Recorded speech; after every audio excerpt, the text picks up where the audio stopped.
इतना बड़ा चट्टान इसी के सर के ऊपर गिरा, तो हम इसको लेकर भाग चले गए बाहर। तो बोल रहे लोग, सब बोल रहे फ्लैट बंद था, तो जब बंद था तो सिलेंडर फटा कैसे? सिलेंडर फटेगा, सिलेंडर फटेगा तो आग लगेगा। हाँ। बात दूसरा है, छुपाया जा रहा है।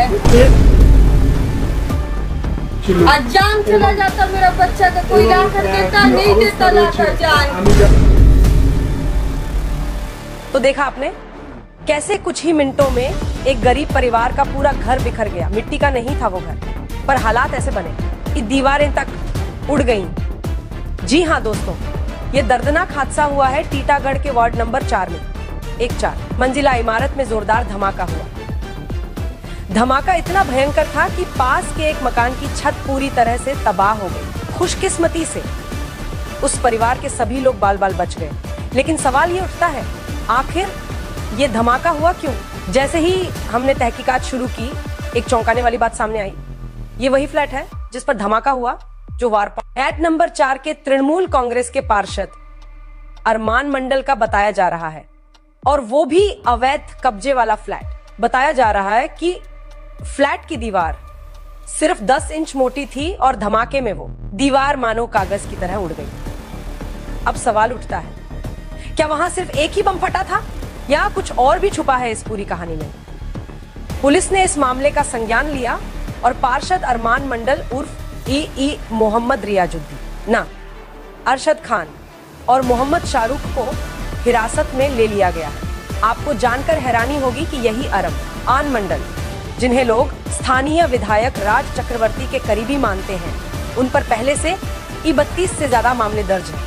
अब आरोप है कि उन्होंने अवैध कब्जा कर उस फ्लैट से संदिग्ध गतिविधियां चलाई। इस घटना के बाद स्थानीय विधायक राज चक्रवर्ती और सांसद पार्थ भौ मिक ने प्रेस कॉन्फ्रेंस कर कहा, जो भी दोषी होगा उसे बख्शा नहीं जाएगा। वहीं बीजेपी नेता अर्जुन सिंह ने इस मामले में NIA जांच की मांग की है। अब आखिर में सवाल आप सबके मन में भी ये होगा, जब जनता के लिए चुने गए प्रतिनिधि ही अगर जनता के दुश्मन बन जाए तो फिर आम आदमी कहां जाएगा? सोचिए और अपनी आवाज उठाइए।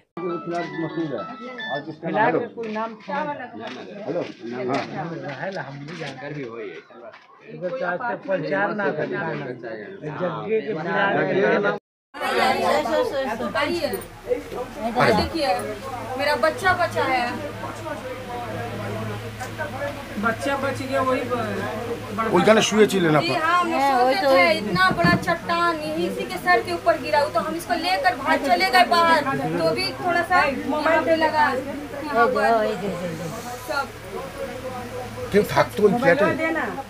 नहीं, वो बोल रहे लोग, सब बोल रहे फ्लैट बंद था, तो जब बंद था तो सिलेंडर फटा कैसे? सिलेंडर फटेगा, सिलेंडर फटेगा तो आग लगेगा। हाँ।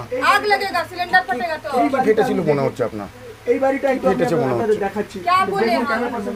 बात दूसरा है, छुपाया जा रहा है। आज जान चला जाता मेरा बच्चा का, कोई ला कर देता, नहीं देता लाकर जान। দেখছি কথা বলবো মানুষজনের সঙ্গে এবং সামান্য আহত হয়ে সামান্য আহত ব্যাপার নেই, ব্যাপারটা আছে ওখানকার কাউন্সিলরের বাড়িতে। ওই বাড়িতে কাউন্সিলরই থাকে, ওরই বাড়ি কি মন্ডলওয়া আমরা জানতাম। ক্রিমিনাল একটা, আপনি জানেন তৃণমূল কংগ্রেসের টিটাগড় কেন সারা বাংলায় কাউন্সিলর, পঞ্চায়েত মেম্বার, পঞ্চায়েত প্রধান এসব ক্রিমিনালরাই হয়। তো ওখানে ওর নোটোরিয়াস ক্রিমিনাল, অনেকবার NDPS খেয়েছে। আরমান মন্ডল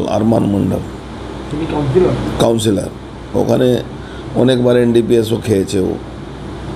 তো সেই এখন ওখানে কাউন্সিলর, ওরই বাড়িতে বোমা মজুত করে রাখা ছিল, তো বিস্ফোরণ হয়েছে, ভয়ঙ্কর বিস্ফোরণ হয়েছে। একটা ছাদের বাড়িতে, 4তলা না 5তলা বাড়ি আছে, সেখানে বিস্ফোরণ হয়েছে, পুরো দেওয়াল ভেঙে পড়ে গেছে। আপনার মনে আছে ওই বউবাজারে রশিদ খানের ডেরায় বোম বিস্ফোরণ হয়েছিল, 90 জন 95 জন মারা গেছিল। এটাকে আপনি ছোট ঘটনা ভাববেন না। আপনি দেখুন, যেরকম পাকিস্তানের সঙ্গে আমাদের যুদ্ধ, আমাদের টেররিস্টদেরকে আমরা মেরেছি, ভারতবর্ষ মেরেছি, আপনি সেম প্যাটার্নটা নিয়ে আসুন পশ্চিমবাংলায়।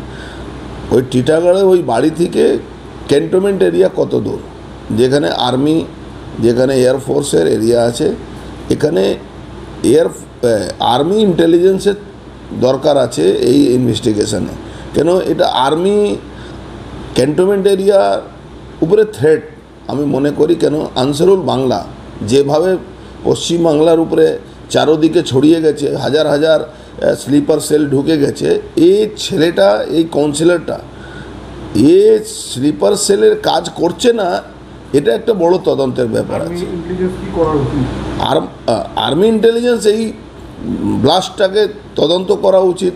কি ব্লাস্ট ছিল, তার কারণটা কি আছে, কি পিছনে, কেন ক্যান্টনমেন্ট পাশে, আপনি ওখান থেকে ছোড়া দূরে ক্যান্টনমেন্ট এরিয়া পাবেন। সেখানে এয়ারফোর্সের স্টেশন আছে, হেল আছে, এখানে আপনার আছে, আর্মিরা থাকে ওখানে, আর্মি ক্যান্টনমেন্ট এরিয়া আছে। সেই জায়গাতে পাশে অত ভয়ঙ্কর বিস্ফোরণ হয়েছে, আশেপাশে লোকরা মানে কীভাবে বিকট একটা শব্দ শোনা গেছে, আর ছাদ পুরো ভেঙে পড়ে গেছে। দেখুন, আগে বিস্ফোরণ আর এখনকার বিস্ফোরণের মধ্যে তফাৎ আছে।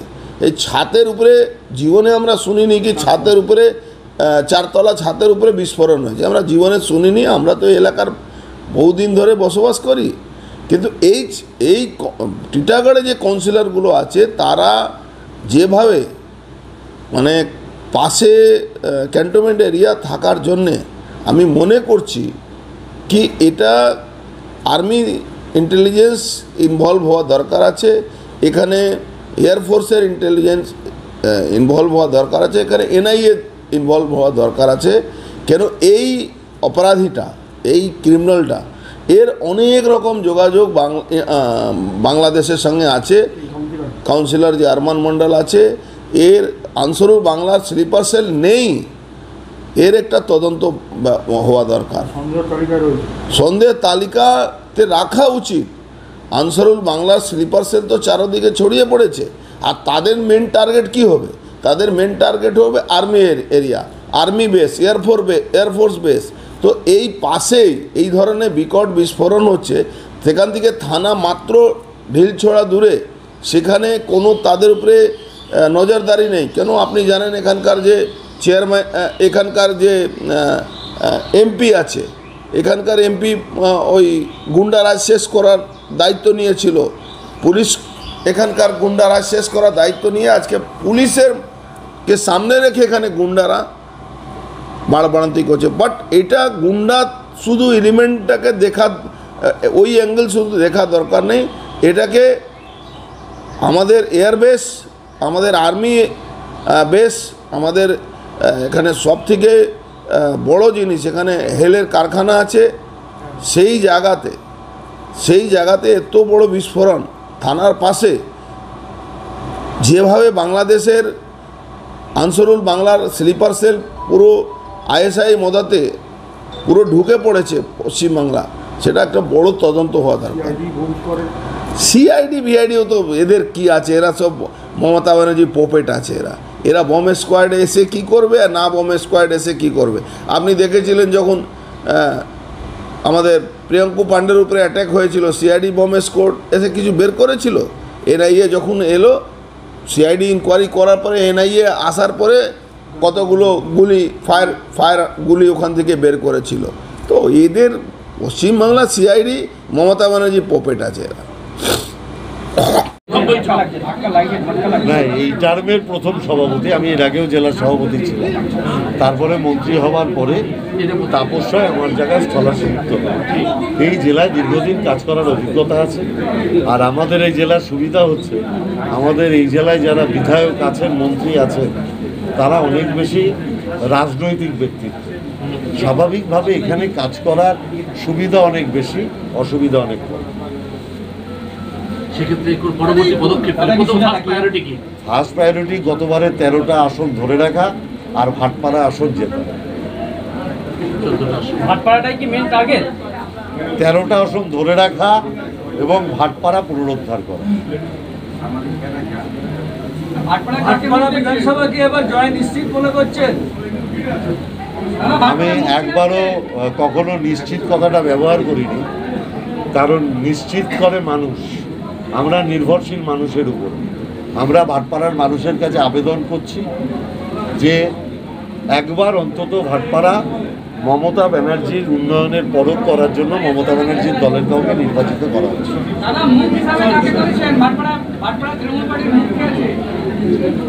মুখ মমতা ব্যানার্জিকে দেবে।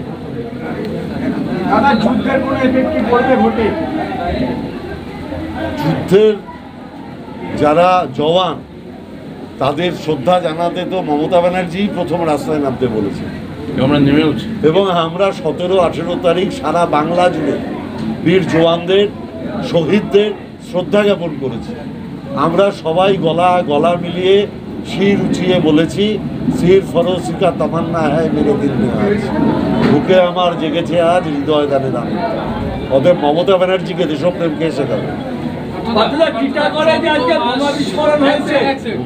14 মাস সভাপতিহীন থাকার পরে এই যে নতুন করে আবার আপনাকে সভাপতি করা হলো, এই যে অন্যান্য সংগঠনের জেলা অফিস কার্য তো তালাবন্ধ থাকতো, সেখানে নতুন করে আপনারা আবার মানুষ এলে অভিযোগ জানাতে এলে আপনাকে কি এখানে মানুষ অভিযোগ জানাতে পারবেন? 100 বার আমাদের 7 দিনই অফিস খোলা থাকবে, এবং এক একটা সংগঠন এক এক দিনের দায়িত্ব নিয়েছে, যেমন আগে ছিল তেমন। হ্যাঁ একদম, আপনি আসলেই পার্টি অফিস সবসময় খোলা পাবেন।